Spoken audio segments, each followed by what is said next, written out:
What if you found out your father was not your father? Dani Shapiro joins us to talk about her new memoir, Inheritance. What's missing from our understanding of recent Native American history? David Treuer will talk to us about his new book, The Heartbeat of Wounded Knee. Plus, our critics will discuss the latest in literary criticism. This is the Book Review Podcast from the New York Times. I'm Pamela Paul.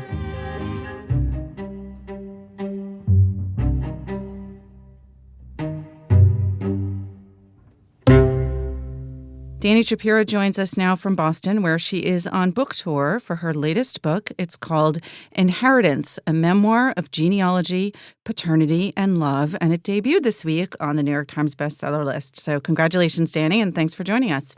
Thanks, Pamela. It's great to be with you. So this book begins with a very particular incident, which took place in 2016, which was when you did what many Americans have thought about doing or have done, which is you went to a genealogy website. And what happened then? Well, what happened, and I should say that it was pure whimsy on my part. It was like recreational DNA exploration. My husband was doing it himself and asked me if I wanted to. And I could so easily have said no. That haunts me sometimes because instead I said, sure, why not? And I submitted my DNA. And when the results came back a couple of months later, they were peculiar. And that's what it felt like initially. I was raised Jewish. Both of my parents were from Eastern Europe. I would have expected my results to be something close to 100% Eastern European Ashkenazi. And instead, my results showed that I was 52% Eastern European Ashkenazi, and the rest was this smattering of Western Europe, French, English, Irish, German, Swedish. And initially, that was so absurd to me that I just thought, well, this is just wrong. Or maybe all Jews are 50%. But it never occurred to me that it was much more than that initially. So did you go to other Jewish friends and say, like, hey, what were your results like? How did you kind of look into that? My certainty about who and where I came from was such that I didn't even really explore that much. What happened next was that my husband's results came back, and he is from the same background as I am, and his results were much closer to what you would expect, nearly 100% Eastern European Ashkenazi. So that raised a little bit of a red flag, but the thing that really did was a first cousin who was a complete stranger to me appeared on my page on Ancestry.com. And that was just very difficult to understand or comprehend. I still could not imagine that I was going to find out what I would eventually find out. But, I spent 54 years believing that I absolutely understood my own identity. So there was this first cousin, and he was identified only by initials. But I knew that it was someone that I didn't know. I know all my first cousins. So at that point, I have a much older half-sister from my father's previous marriage, and I had recalled that she had done genetic testing herself years before, just for health reasons, wanting to find out if she had any hereditary conditions. So I wrote to her and asked her if she still had her results, and she did, and she sent them to me. And there's a very simple way of comparing two kit numbers of two different people to see how closely you're related. And that was the moment that my life changed, because when our two kit numbers were compared, it showed that we were not related. We were not siblings. We were not half-sisters. And I knew what that meant. It would have meant that either our father wasn't her father or our father wasn't my father, but I knew it meant that my father wasn't my biological father. How? Because if it was going to be one of us, it was going to be me. She was much older than me, so he would have been a much younger man when she was born. She looked like him. Mm-hmm. She sounded like him. She had a familiar kind of quality similar to him, and I did not. It had been the story of my life that I looked very different from my family, something that was commented on literally every day of my life. It just was clear. It was clear, and it was shocking, utterly, profoundly shocking. But that's what I knew. I knew that that's what it meant. What was the gut level feeling other than shock? Was it fear or disappointment? It was a kind of terror. There was a rootlessness to it. We use that expression all the time. The rug was pulled out from under me, and we say it and don't actually really think about what it means. it felt like that. I felt like underneath me all was void. It was just like my roots had been pulled up, and I had no idea what it could possibly mean. I found out that my beloved father, who as a writer spent much of my life writing about, he died when I was 23 years old in a car accident. And ever since then, I mean, I became a writer and I started writing both fiction and memoir. That was a kind of attempt to, in certain ways, understand him and put him back together again. And then suddenly at the age of 54, this news that he wasn't my biological father, it was like the end of a story and the beginning of a story in my long life of trying to understand my dad. So you had spent all of this time in your writing, in your life, trying to figure out who your father was, what presumably the relationship between you was or meant. And now you find out that it's like the character, this person, was not the person you thought he was. I mean, I was left with two really big mysteries. The first was, if my father isn't my biological father, who is? Mm-hmm. That was the first. And the other was, what did my parents know? I was left with a couple of really extraordinary clues that very quickly came into focus for me. And I should say that this was all happening on the eve of a trip that my husband and I were taking to the West Coast. Our son was a high school student, and he was in a film program at UCLA, and we were heading out west. We were going to San Francisco and LA. And so the first couple of days of this were, was like both an inward journey and an outward journey. I was in airports, I was on airplanes, and all the while trying to piece together this story. And I remembered very clearly a conversation that I had had with my mother, who also is long dead. I had had this conversation with my mother in 1988. I was 25 years old. It was the second anniversary of my father's death.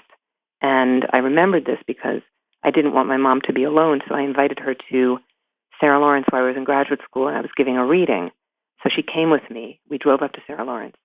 And I introduced her to a friend of mine before the reading. Mm-hmm. And my mother said, "Oh, nice to meet you. Where are you from?" And my friend said, "Philadelphia." And my mother said, "Oh, my daughter was conceived in Philadelphia." And I just looked at her and I said, "Mom, what are you talking about? I had never heard that. It's a very strange thing to be 25 and suddenly hearing the story of your conception for the first time casually mentioned to sort of a random stranger." And my mother said, "Oh, it's not a pretty story." Hmm. So that night, driving back to the city, I pushed her, and she proceeded to tell me that she and my father had had trouble conceiving me, that they had gone to an institute, and that was the word she used. She didn't say clinic, she didn't say hospital, she said institute in Philadelphia, where they would be able to figure out precisely where she was in her ovulation cycle, which was very new technology. And she would call my father in New York City where he worked, and he would come racing down to Philadelphia. And I said, "Well, why would he come racing?" And she said, "To do the procedure." And I said, "What was the procedure?" And she said, "Artificial insemination." So she was telling me that I was conceived by artificial insemination, but making it very clear to me that it was with my father. Do you think she knew? Yes. So this is the second part of the unraveling of the mystery. I did take it one step further. I spoke to my half-sister at that time, back in 1988, and I asked her if she had remembered anything about my parents having trouble conceiving. And she didn't really remember that, but she did know something about the history of reproductive medicine in this country. And she said to me at the time, "You really might want to look into that further, because there was a practice in those days of mixing donor sperm with the intended father's sperm." And so I went back to my mom and I said, "Mom, I just heard that there was this practice." And my mother she did not miss a beat. She said, "Absolutely not. Can you imagine such a thing?" My father was an Orthodox Jew, and that would have been a procedure that would have been considered really not okay in the world that he inhabited. So I completely shut the door on it. I did not think about it again until 2016, when I was staring at those results, and I instantly knew what they meant. I knew that it meant that somehow there had been a sperm donor and that my biological father was in fact a sperm donor. So I dove into research. I researched like my life depended on it. There was a tremendous sense of urgency, both because of the groundlessness that I was describing, just needing to try to piece together my identity somehow. And the other was because anyone who might still know something about the circumstances, either of my conception or of the world at that time, was going to be very old. And I needed to reach them and find them right away. Let's start with the mystery cousin who showed up on Ancestry.com, because for those of us who aren't familiar with that website, like, how does that happen? It's sort of networked and public, and they match you with people who are somehow genetically related to you? Like, how does someone show up on your page?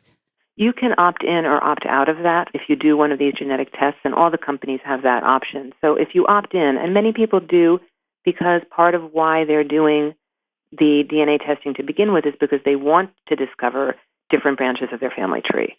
So if you opt in, then people with whom you share DNA will show up on your page. Sometimes they have full names, sometimes initials, sometimes aliases. That's up to the person in terms of how much they want to reveal about themselves. But they will show people with whom you share DNA, and they will also show with a pretty high degree of precision the relationship. Wow. So did you contact this person? I wrote him a note, which you can do within the site itself, to which he didn't respond. But then my husband has a background as an investigative journalist, and I've done some journalism myself, and we just started, sleuthing, just trying to piece together, okay, so first my mother used the word institute. You Google Philadelphia and institute, it took about 3 seconds to find the long defunct institute that my parents would have gone to and the doctor who ran it. And it was on or very near the campus of Penn. So then the thought became, what would a profile have been of a sperm donor in the early 1960s? And we both thought a medical student, probably a medical student at Penn. And I don't know how we arrived at that. I didn't even watch Masters of Sex when I had absolutely no history of any kind of knowledge in this area, but we both had that just hunch. And so then there's the cousin, and he only had initials, but there was the name of someone who administered his account. So sometimes, like if you were to do this, let's say your husband wanted to do it, you could administer it, and it would say your husband's initials, your husband's name, and then administered by Pamela or whatever. So there was a name associated with the first cousin's initials. And using nothing more than Google and Facebook, within 36 hours, we were able to zero in on the first cousin, just going through names and figuring out his profile, or actually it was his wife who was administering his account. So on Facebook, there was this utterly surreal span of minutes in which I was looking at a Facebook page of a total stranger and thinking, well, if you are my first cousin, this man in Ohio, if you are my first cousin, then an uncle of yours would be my biological father. Right. That was just, absolutely clear. That's amazing and terrifying that you could find that information out so quickly with the help of Google and Facebook. Well, we're in this really, really interesting sliver in time right now, because these kinds of secrets have been kept since the beginning of time. And, in the early days of both reproductive medicine, adoption, affairs, men who have children they never knew about, and so forth, now we're in this moment where, because of the incredible 1-2 punch of easy, accessible, popular DNA testing, these DNA tests were the most popular holiday gift this past year of all gifts. Families were giving them to each other. They were stocking stuffers. Millions and millions and millions of these kits sold. And the internet, the 1-2 punch of that, makes these secrets impossible to keep, but people really believed that they were going to go to the grave with children never knowing the truth of their identity. Donors, often medical students, donated frequently under the guarantee of anonymity never imagining a future in which someone could spit into a plastic vial, send it off in the mail, and find out everything. So how quick was it from finding this Facebook page of your first cousin to tracking down your biological father? 5 minutes. Wow. What did you feel like? Where did you find him? Who was Yeah. he? And what did you feel like when you just saw him, presumably encountered him in Yeah. some way online? The first cousin's mother had passed away, and there was an obituary online. And she was survived by a rather large family. And one of the survivors was a brother, and the brother was a doctor. And so we Googled the name of the brother who's a doctor. And he's a retired physician who lives in Portland, Oregon, and Googled him. And he also, and this falls into the, you really can't make this stuff up category, he is a medical ethicist. Huh. And so looking him up, immediately saw that he was a graduate of the University of Pennsylvania Medical School. Mm-hmm. And then the first time that I laid eyes on him, he was delivering a lecture on medical ethics. And I mean, the surreality of that moment, I deliver a lot of lectures. I stand behind lecterns and speak to crowds and, run Q&As. And here I'm watching this 78-year-old man standing behind a lectern speaking to a crowd, and doing a Q&A. And the first thing that I noticed, I look just like him, but I couldn't even register that. Mm-hmm. That was more something that I kind of came to realize, but it was the way that he was gesturing Mm-hmm. was the way that I gesture. And I think the first thing I actually said aloud to my husband, who was sitting next to me at that moment, was, my God, he even runs a Q&A like I do. Like there was just a quality of familiarity. And that's just something that you either see or you don't see. And in that moment, I realized that I had never seen that before. I'm sure it was very complicated what was running through your mind and what you were feeling, but was there relief? Was there joy? What were you feeling? Initially, I was feeling a combination of both the pieces of a puzzle that I had never been able to entirely put together, that was so much of a driver of my life. There were things about me that I just didn't understand. I think it drove me as a human being, and it drove my work as a writer in many ways. All these years I've wondered, why so many memoirs? Why? This is your fourth, fifth? Inheritance is my fifth memoir, and I still think of myself as a novelist. I began as a novelist, and I turned to memoir, and in the last decade, it's all I've written. I've written no fiction, and I was always puzzled by that, waiting for the next book, and the next book seemed to be a desire to excavate further, and I was like, there was something that I wasn't getting to, and I had no idea what it was, or I'm not even sure I could have articulated that. I just kept returning to memoir and becoming this serial memoirist. And so there was a feeling of profound sense-making about it. But it wasn't comfortable. It was very uncomfortable, but it made a lot of sense. And then over time, there are many other feelings that have gone along with it. I think ultimately it's incredibly liberating to know the truth after a lifetime in the dark. Did you know immediately that you wanted to get in touch with your biological father? I knew immediately. I began to write him an email. I tried to put myself in his shoes. I tried to imagine what it would feel like to be a 78-year-old retired physician, married for many, many years with grown children and grandchildren, and to just open your email one morning and receive a note like this. Mm-hmm. There's a refrain in my book, which is, how old is too old for a surprise? And so I just wanted to be careful and be respectful and let him know that I didn't want anything from him, that I was reaching out to try to unravel a mystery. So, yeah, I wrote to him right away. And what was his response? Initially, silence. I wrote again, I think 2 days later, which is not very long, but seemed like an eternity to me, just asking him to let me know if he'd received my note and saying, I understand if you need time to process it, but I'm in such a state of confusion and this would go a long way to my beginning to be able to understand who and where I came from.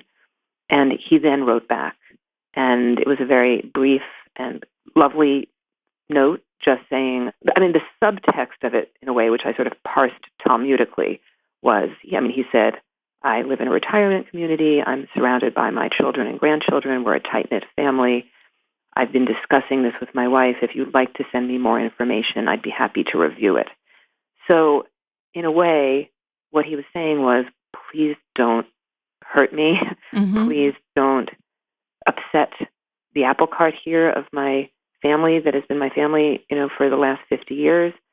But he was also telling me that I was right. Right. And then I wrote back to him and I explained the entire way that I had arrived at him. And he then wrote and he immediately offered me medical history because I had been giving incorrect medical history for my entire life, both for myself and for my child, which is just a part of what happens with the secrecy surrounding this kind of thing. And he very kindly and in a very sort of doctorly way said, I imagine you'd want some medical history. And then over time, our relationship, evolved. But those were the first couple of steps into it. What was it like to finally meet him? We ended up meeting, he and his wife and my husband and myself met for a long lunch when they had come east to visit a friend. And the feelings were twofold. It was hard to even look at him. It was like looking straight at the sun, because I would look at him and I had such an awareness that I came from him biologically. He did not feel like my father. That was very, very clear to me. My father is the man who raised me. My father is the man who I loved and who I've spent so much of my life thinking about, and who the way that I think of it is that my father loved me into being. I had 23 years with him, which wasn't nearly long enough, but he was incredibly formative to me. The man who is my biological father feels to me like we're cut from the same cloth. The language that came to me within days of meeting him was that he felt like the country I was from. I'd never been to that country. I didn't know its culture, and I didn't know its language, and I had never eaten its food, and I had never walked its land, but somehow I was from there. And that's what it felt like. So ultimately, the feeling is that I come from three people: my mother, and the father who raised me, who is my dad, and my biological father who, contributed to my nature. Do you have some kind of relationship now with your biological father? Yeah, we do. We see each other from time to time. When I'm on tour in Oregon, I'll see him. We exchange occasional notes. I have told him that I'm not going to write about him anymore after Inheritance because I just want to have a relationship with him and not have him be concerned about being somehow my subject matter. Was he concerned about this book? Yeah, I told him from the outset that I would be writing about this. If you are a memoirist and a meteor of a story comes crashing into your life like this, I knew instantly that I was going to be writing about it. It's the end of a very long exploration. All of my memoirs have in a way led to this one. And I also told him from the outset that I would respect his privacy. He's a very private person. His name is changed in the book. Some identifying details are changed because it was very important to me to preserve the relationship. I even sent him the manuscript before finalizing it, which is something that I've never done with any family member, with anyone ever. I wanted him to be comfortable that his identity, that he felt that his identity was protected. And I wanted him to like it, which he did. What was his response when he read it? He wrote me a beautiful note saying that he loved the book and that he felt that it was fair and thoughtful and accurate. And that meant a lot to me. I felt I needed his permission. If your father were alive now, what would you say to him knowing this? That's such a great question. And I've been speaking to a lot of people who are reaching out to me who are in that situation where they have living parents and they find out something like this. I think it would, on the one hand, be so illuminating, because one of my biggest questions was, how much did you know, Dad?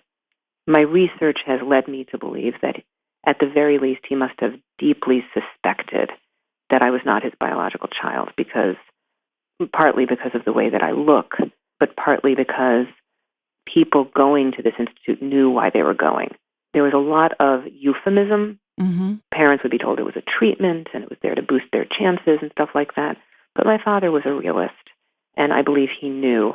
And I would have loved to have been able to talk to him about that. And yet at the same time, such a heartbreaking thing to have a conversation about something that someone so wanted to take to the grave with them. Mm-hmm. And, and in a way, I think especially at that time, and maybe for the next couple of decades, parents who had kids, using donors really wanted the complexity of it to just disappear and just be a family and have the idea that there was a donor be incidental, which of course it just isn't. It's not incidental.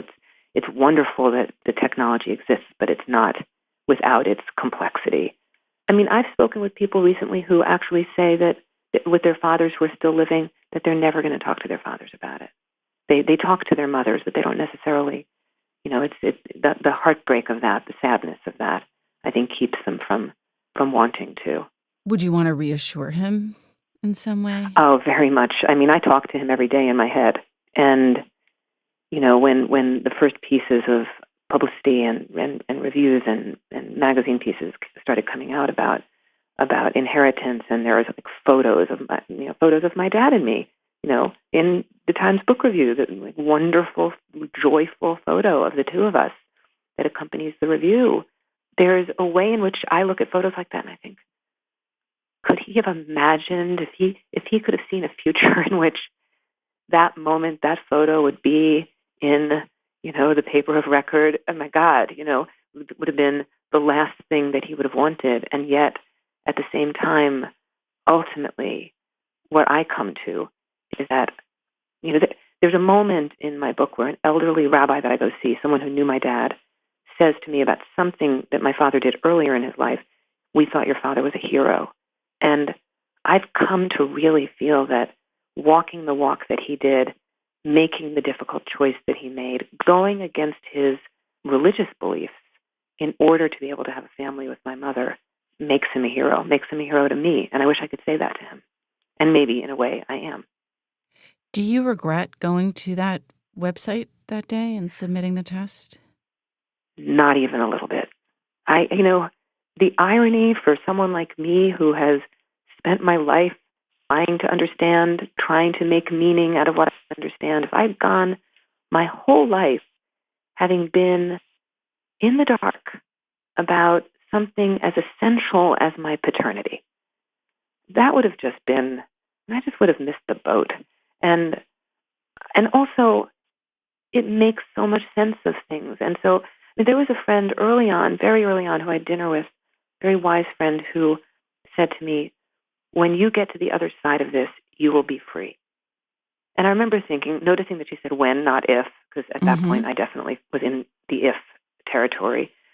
But I knew that if I could really integrate this, that there would be liberation in that, because I was learning something about myself that simply was true, that had eluded me. It's an amazing story. It's no surprise that it's already a bestseller. Dani, thank you so much for being here. Thank you. Love talking to you. The book, again, is called Inheritance, a memoir of genealogy, paternity, and love by Dani Shapiro.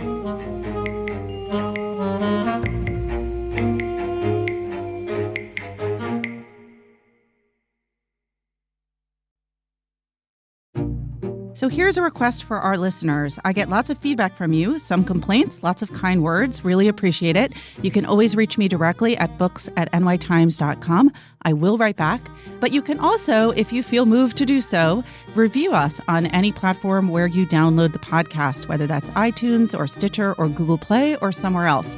Please feel free to review us and, of course, email us at any time. David Treuer joins us from LA. He is the author of The Heartbeat of Wounded Knee, Native America from 1890 to the Present. David, thanks for being here. Thanks for having me. Let's start with the title, and I want to talk about it in a few different ways. And first, with actually the Wounded Knee Massacre or the Battle of Wounded Knee, as many people had sort of goes by two different names, and maybe you can explain that. But it's a reference that many Americans are familiar with, but many probably only vaguely, and our international listeners might not be familiar with at all. So let's talk about the actual massacre at Wounded Knee, what happened there, when. It's the starting point of your narrative. And well, you have a sort of an early chapter that does the back history. And then what does it come to signify for Native Americans today? The massacre at Wounded Knee in December of 1890 was an incredibly painful and traumatic episode in both Native American and American history, I might suggest. Around that time, the Native folk, the Lakota, on the Great Sioux Reservation, which had been split up into a bunch of different, more or less contiguous, smaller reservations, Pine Ridge, Standing Rock, a few others, were really having a difficult time adjusting to reservation life. And Sitting Bull, famous Lakota chief, had been assassinated, and people were really, really scared.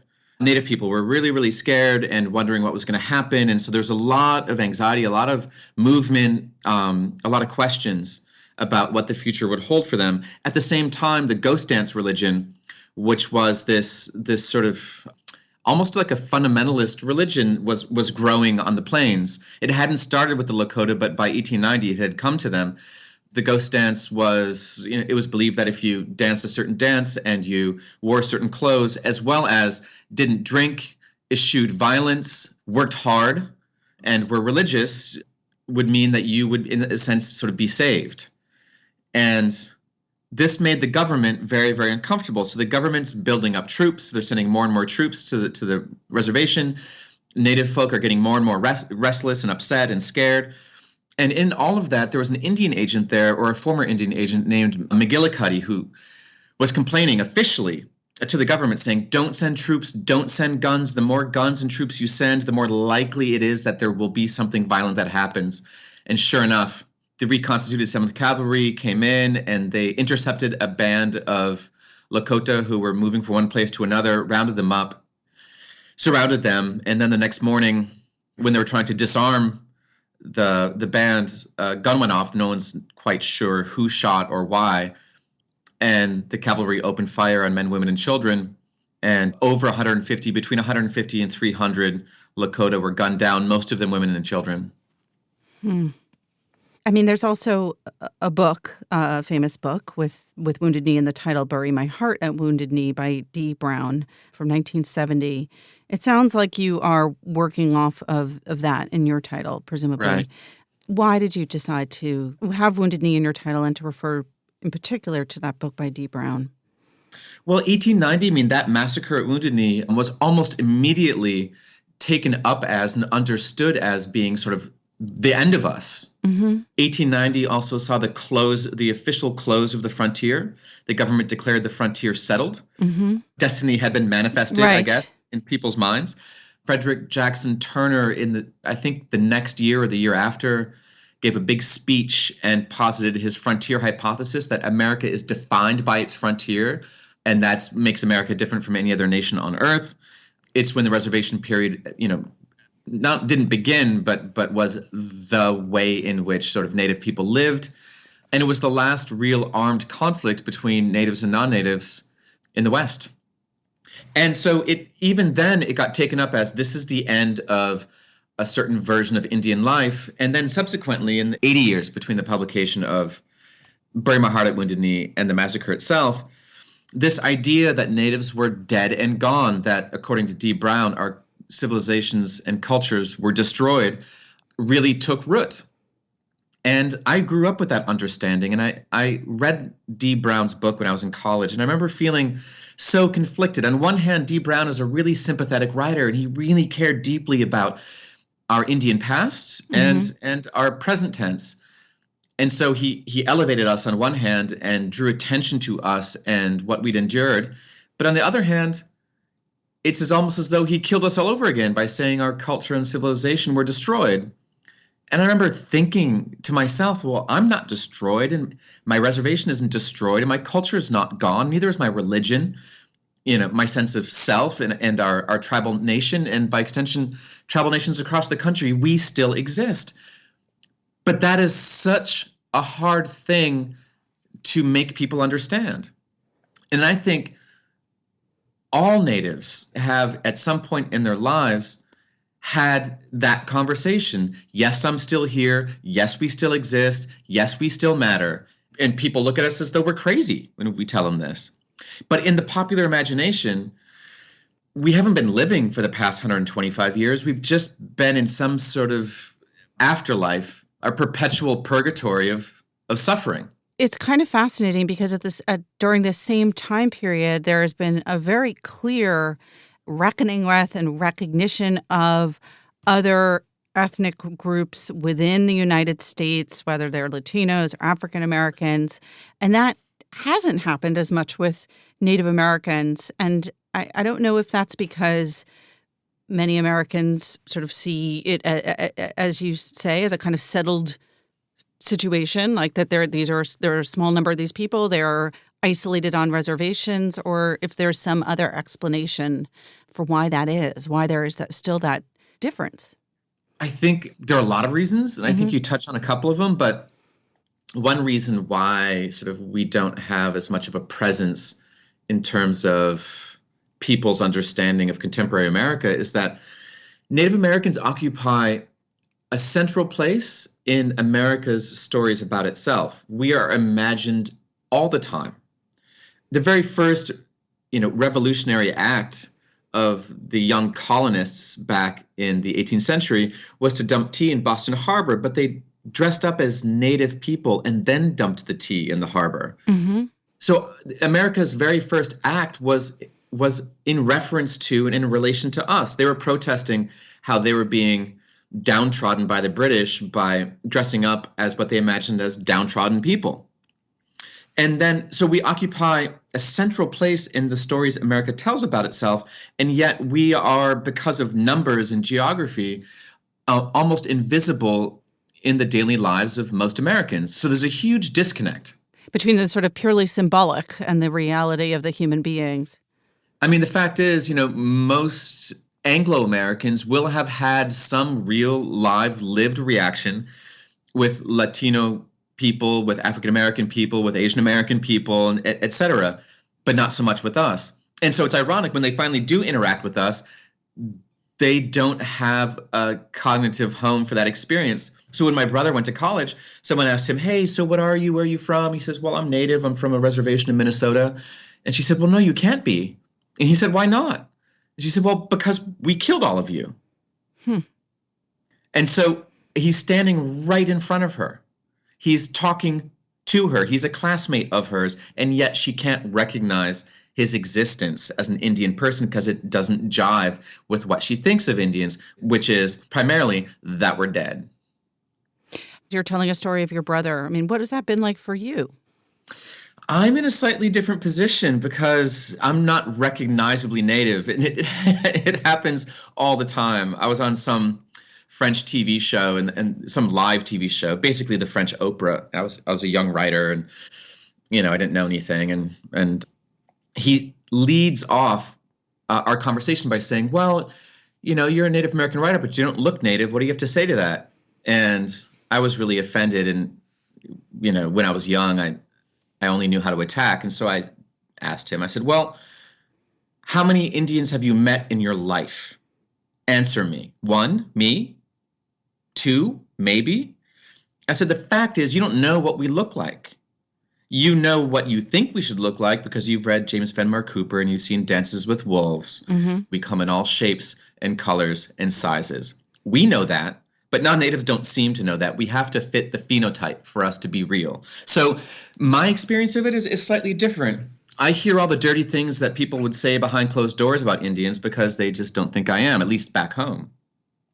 Your approach to this book is also interesting in that This is a kind of history, but you're not a historian. You are, as you mentioned earlier, a novelist. You've written 4 novels, and you've studied anthropology. So how did you approach this subject? And how do you think it would be different from, say, sort of traditional historical approach?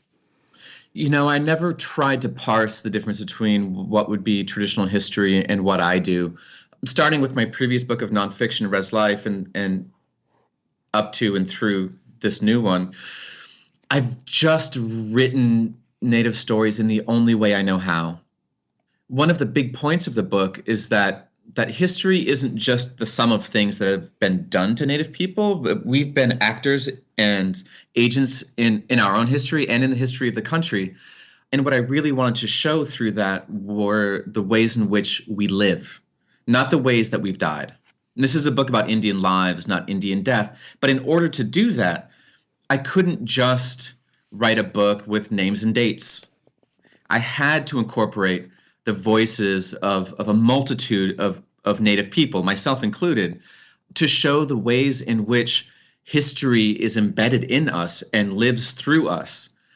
And I couldn't do that any other way than looking at the written record, by talking to real people, and by looking deep inside myself. And so the result is a kind of melange of history, journalism, and memoir. And I just don't know any other way to do it. The structure of the book, too, is interesting in that it's largely chronological, and you have a part that you devote to sort of pre-1890, going all the way back to 10,000 BC, and then 6 other parts that follow. I'm interested in the second part, which is immediately after the Wounded Knee massacre. You call the period between 1891 and 1934 purgatory. Why? After 1890, when we're on reservations and it seems like everything is over, the government continued its efforts to deprive Native individuals of life, liberty, and the pursuit of happiness, and to deprive Indian communities of political power. Can you give some concrete examples of sort of Sure. the laws that both, presumably most of these are local and state laws, but how did that work? That relationship between states and tribes and the federal government was still evolving at that time. Most of the laws that touched on our lives were federal laws. And federal Indian policy beginning in 1890 was to try and integrate us into the American mainstream. One impediment, people thought, to that process was the communal ownership of property. Tribes owned collectively the land in their reservations, and they thought, well, individual ownership is the way forward. That's how you become civilized. So they tried to break up reservations and allot parcels to individual Indian people. The result was we lost over 80% of our land base. 80% of our land base passed out of tribal and Indian control and was open to white settlement. So our land base was fractured further between 1890 and 1920. Additionally, another impediment to our quote-unquote civilization were the ways in which tribal cultures were lived out through tribal family connections. So they tried to sever that. They tried to break tribes by breaking families. And to do that, they formed Indian boarding schools, which were quasi-compulsory. Thousands upon thousands of Indian children were removed from their homes, often forcibly, and often coerced out of their homes, and sent to boarding schools far from where they lived, where they were going to be whitewashed, weren't allowed to speak their native languages, their hair was cut, they were dressed in uniforms, often forced to march, to learn animal husbandry and sewing and home economics and all of that stuff. And the result was a considerable amount of trauma, but what's fascinating in both of those efforts, and this is something I really try to show in the book, is that despite the government's best efforts to destroy tribes, we reacted to those disenfranchisements in unexpected ways. When you put all these different Indian kids from all these different tribes together in boarding school as a way to break Indian communities, those kids ended up forming connections and friendships and romantic relationships, and they carried those out into the world. So later on, during the period of tribal determination, Indians across the country, previously separated by geography and language and culture, had a shared experience, had a network of connections, and they used those to strengthen tribal government in the 1940s and 50s. as you make clear, I mean, Native Americans are not a homogenous population. No. And so those policies had a kind of inadvertent effect of actually collapsing some of those lines between the various nations and tribes? Exactly right. Yeah. When I was researching the book and I went to the Blackfeet Reservation in Montana, I got introduced to a woman a teepee maker, and interviewed her and talked to her at length. And her name was Nomi Campbell. And she asked me where I was from, and I said Leech Lake. And she said, "Oh, so do you know the village of Ball Club?" And I said, "Yeah, it's the next village down the road from my family's village." She said, "Well, do you know Alan Wilson?" I said, "Yeah, he's one of my dad's best friends. I mean, he's dead now, but I know him." She said, "Well, Ida's my sister." I said, "Wait, Ida Wilson is Blackfeet?" She says, "Yeah.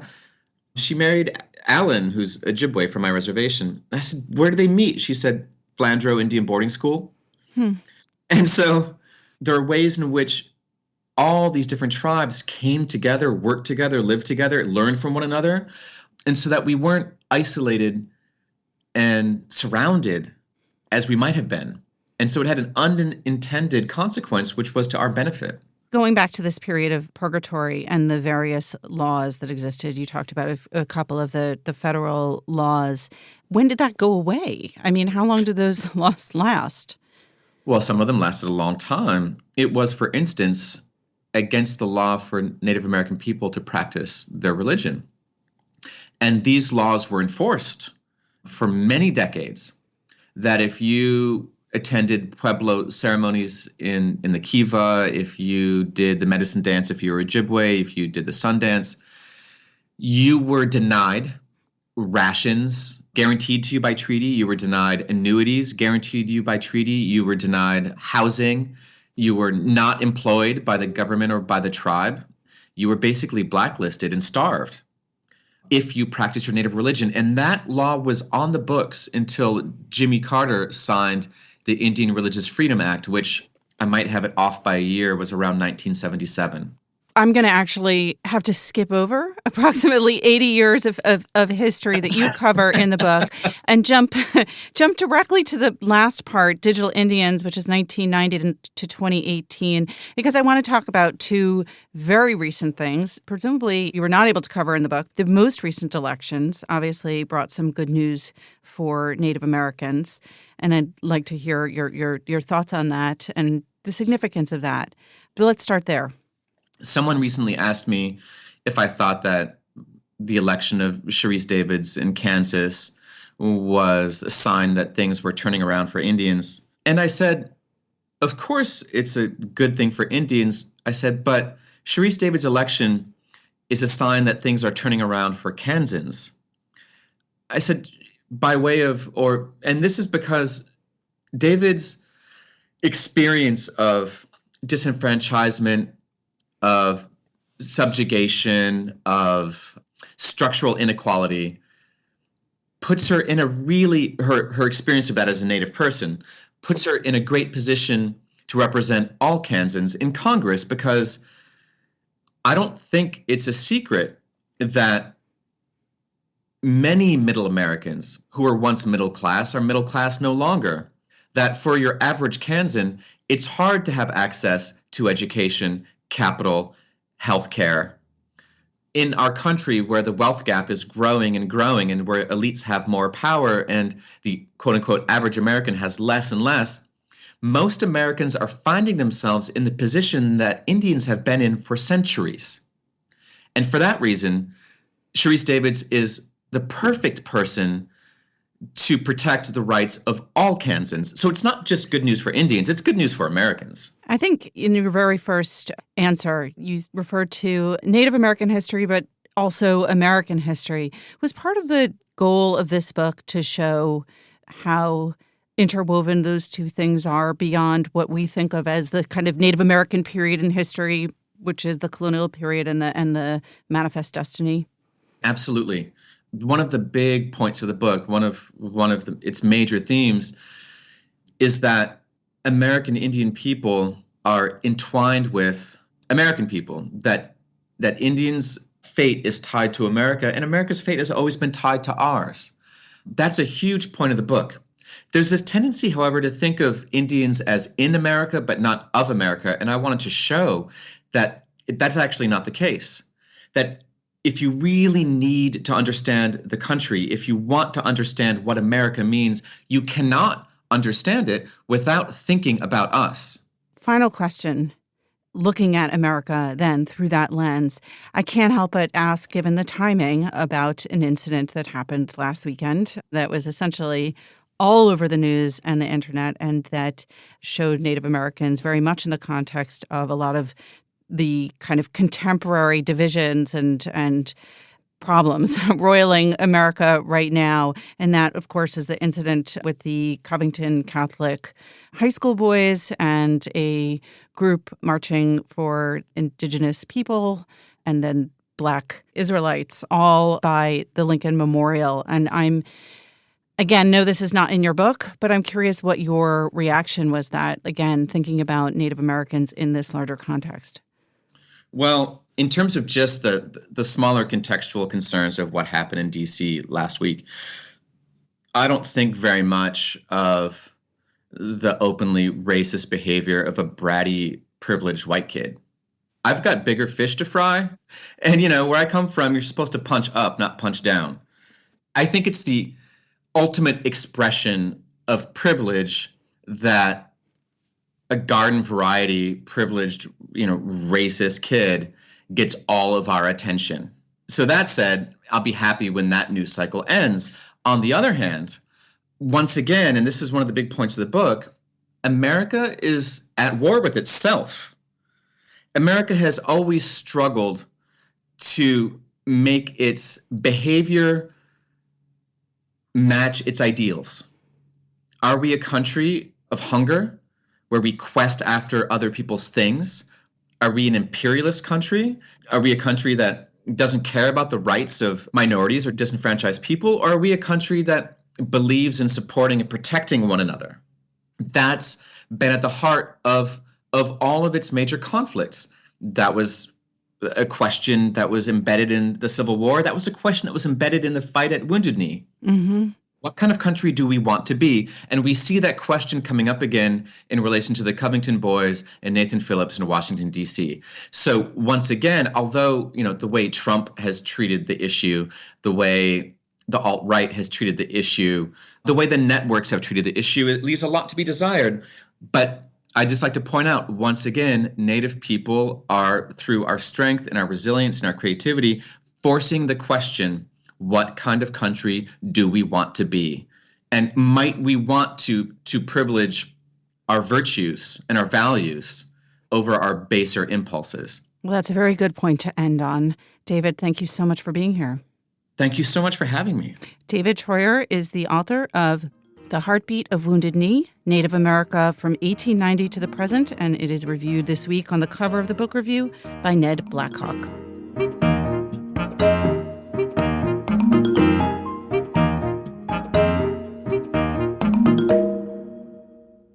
Joining us now are critics Dwight Garner, Jen Salai, and Parl Sagel. Hi, guys. Hey, Pamela. Hey, Pamela. Hi, Pamela. Let's talk about what you all reviewed this week. And Parl, let's start with you. Oh, I reviewed a devastating book by Yiyun Lee, who is a MacArthur Fellow, one of the, I think, kind of modern masters of the novel and short story. She writes these really bleak, kind of Chekhovian stories about, many of them are set in communist China where she grew up. This book is about, it's a novel, and it's a series of conversations between a mother and her teenage son who has killed himself. I mean, the added dimension to this novel is Yiyun Lee has written about her own suicide attempts, her own depression, and 2 years ago, her own son, 16-year-old son, killed himself. And so this is the sort of backstory to this novel, which is called Where Reasons End. And it's unlike anything I've read. It's not a book where she's sort of excavating, what happened? Was I responsible? What did I miss? What were the signs? It's not interested in that. It's not interested in grief as we normally talk about it. She's really trying to find some other kind of language and space with which to still be with her son. That's what it feels like. And to continue the conversations that they were having and to talk about what grief feels like and what trauma feels like and what loss feels like without using those words. She's hypersensitive to words that are much handled and bandied about. And she really wants to find her way, this is my feeling, to describing what is left when somebody goes. Why do that in fiction as opposed to memoir? I think there's just more space. I mean, I also think that she started writing this book right in the days after he died. So I'm sure there's some way of just sort of instinctively playing with words, being with words. Like in the book, the mother knits after her son dies. She goes to his room and she just keeps knitting and unraveling. And as I was reading this book, I was like, this is what you must have done, but you must have done this with sentences. You know, you must have just been like, writing is a thing I know how to do. It's the place I can go. And I feel like this book emerged from notes and ruminations, and doing it in fiction, I think, does give you that added element of space. I think it's also, I mean, I can't imagine I don't know if she's doing any publicities for this book or anything like that, but I think it'll also allow her to just talk about the book instead of talking about her own experience. And she is private. You know, she is somebody who's written, I guess you can call it a kind of memoir about her own depression. But, you know, she's somebody who hates using the word I. She's, you know, she's not interested. She comes from this William Treuer school of sort of loving reticence and loving reserve and thinking that that's where really deep feelings can be found. It's really unusual. I mean, it's one of those things where I was thinking about. I was like, would I give this to somebody if they were grieving? Would I want to read this? And I don't know. I think she's created something much just larger and broader. You know, it's not even, it's not therapeutic. It's like anti-therapeutic, you know? And in that way, it actually seems much truer to people's experience of grief, I find. I think anti-therapeutic can itself be therapeutic. Yeah. No, but it's really unusual. And she's just endlessly exciting and an original on the page. So I recommend it.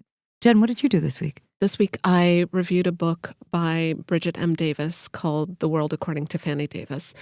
And it's a memoir, actually, of her mother, as well as a sort of social history of Detroit in mainly the 60s and 70s. And the story that she wants to tell is one that Bridget Davis couldn't tell for a long time, which was essentially that her mother ran an underground numbers gambling operation in Detroit. And, you know, this was remarkable for a number of reasons. One was there were very few women doing that at the time.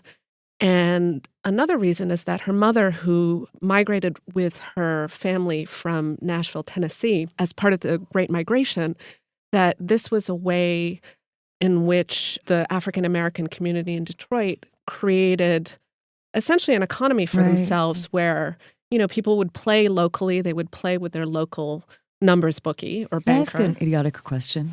Yes.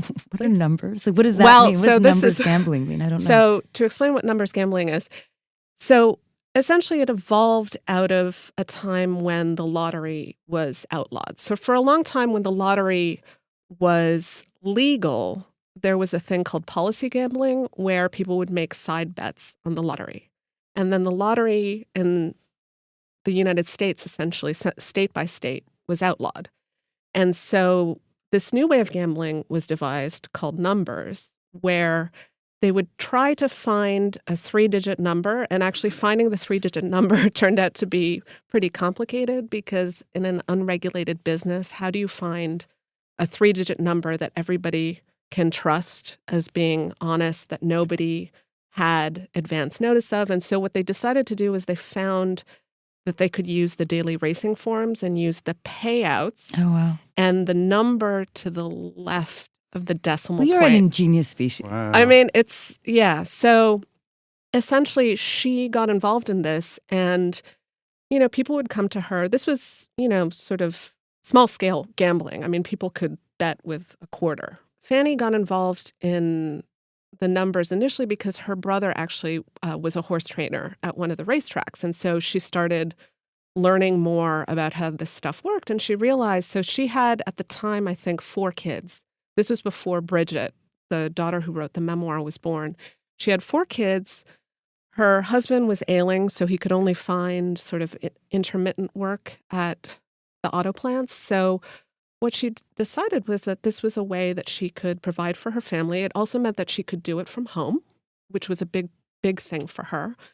And so she started her own business, essentially. And at first she started, I think, with a penny business. Then she started working as a bookie for one of the big numbers men in Detroit, Eddie Wingate, who's very famous. I think he eventually was involved with like Motown. But he was known for being pretty ruthless. And so eventually, I think after owing him a large amount of money, she decided that she wanted to strike out on her own. And she did. And she sustained this business until her death in 1992. You know, she started it, I think, in the late 50s, early 60s.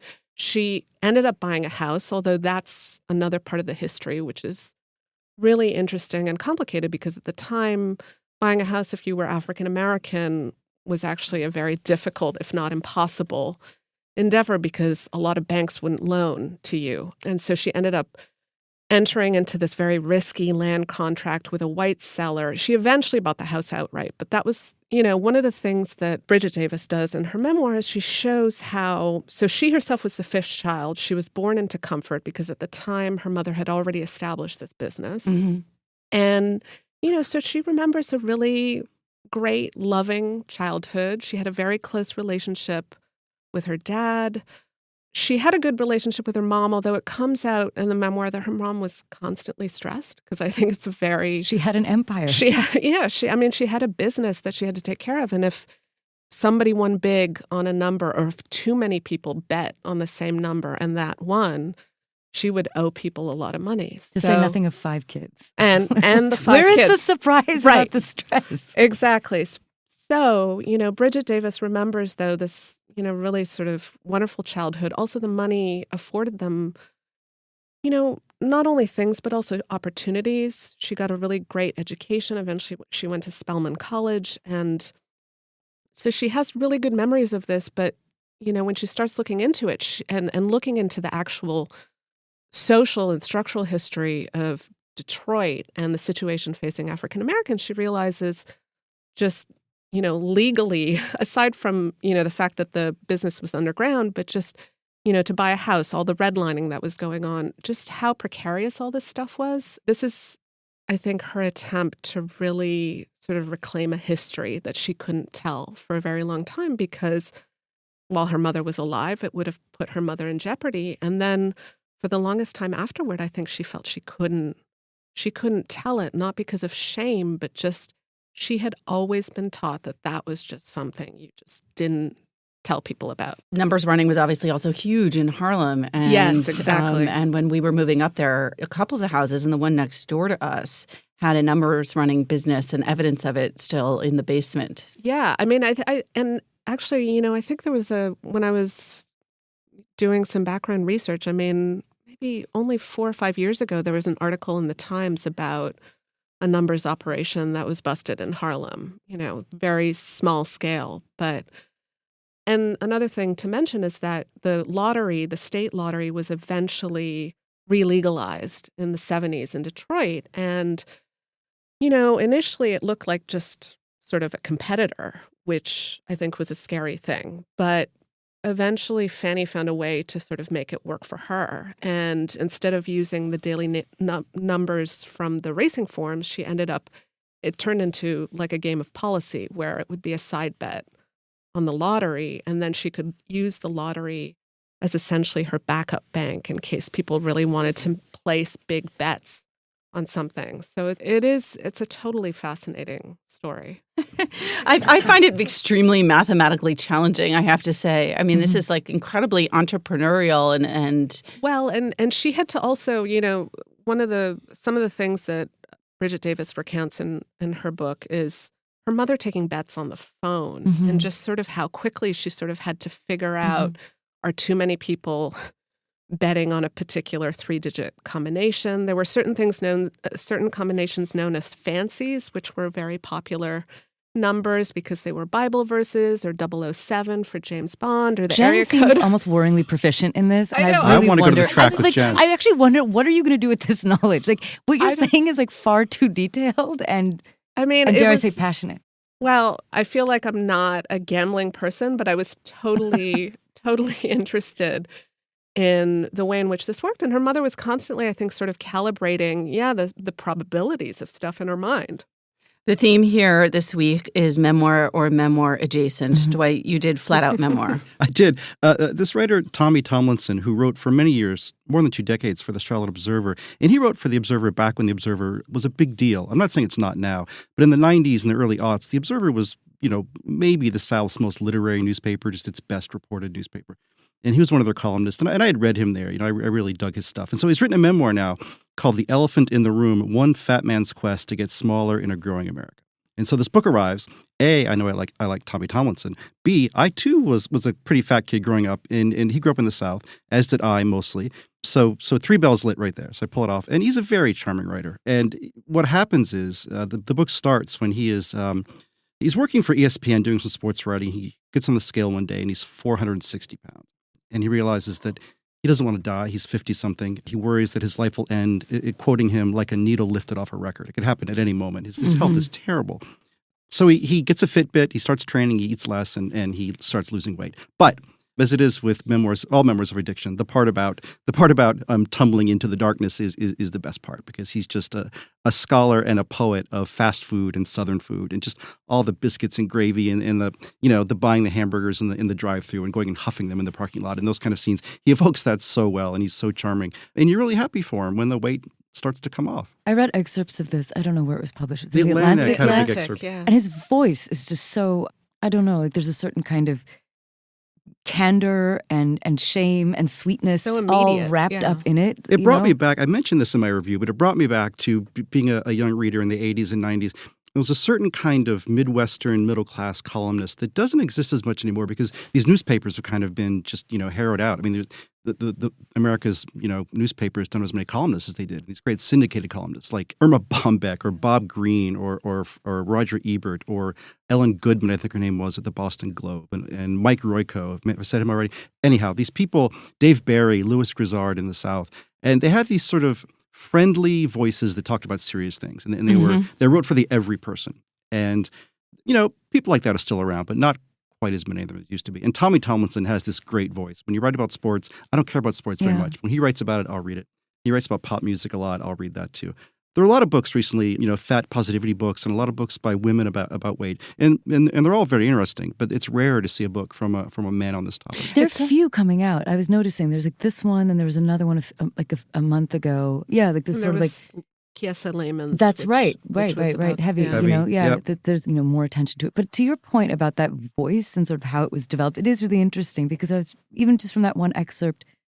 He's confiding, he's somebody who it feels like he knows who he's talking to. And I was like, that's the difference. Sometimes when I read these other pieces that are about these, experiences of life or whatever else, I'm not really sure who the audience is, like it sort of feels like these words are just floating there for some kind of public versus somebody like Tomlinson who's come up writing for this particular kind of readership or coming out of a tradition where he does really feel, I don't know, intimate. Like he has a relationship with his readers. Yeah, and he's writing regularly for you. But I could knew like when those sentences were landing, I was like, you know who you're writing for, or you are very good at giving the impression that you are writing for a particular people for a particular purpose and trying to hit a note. He's a populist, and he's not even trying to be. I mean, he grew up poor, and he writes about Southern food.